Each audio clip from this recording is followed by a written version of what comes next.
பெரிதளவுல யாருக்கும் தெரியாத ஒரு கோவில்.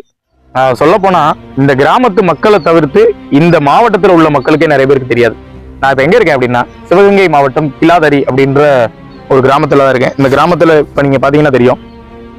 இதுதான் வந்து அந்த பழமையான நம்ம சிவன் கோவில். பாண்டியர்களால கட்டப்பட்ட ஒரு பழமையான கோவில். ஏன் அப்படி சொல்றோம்னா இங்க வந்து சதுர ஆவுடையில சுவாமி வந்து இருக்கார். அந்த சுவாமி அந்த லிங்கம் பாத்தீங்கன்னா தெரியும். சதுர வடிவிலான ஒரு லிங்கம்.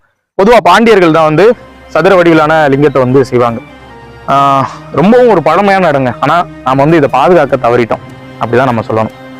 இந்த காணொலியை வந்து நிறைய பேருக்கு ஷேர் பண்ணி தெரியப்படுத்துங்க. ஏன்னா இந்த இடத்துல வந்து ஒரு இன்னமும் வந்து உயிரோட்டமான ஆவுடைகள் வந்து மொத்தம் 4 இருக்குது. அதனால நிறைய பேருக்கு ஷேர் பண்ணி தெரியப்படுத்துங்க. அப்படி தெரியப்படுத்தினா மட்டும்தான் நிறைய பேருக்கு இது போகும். அரசாங்க பார்வை விழும். கண்டிப்பா இதுக்கு ஒரு நல்லது கூட நடக்கலாம். அதனால நிச்சயம் இந்த காணொலியை நிறைய பேருக்கு ஷேர் பண்ணி தெரியப்படுத்துங்க.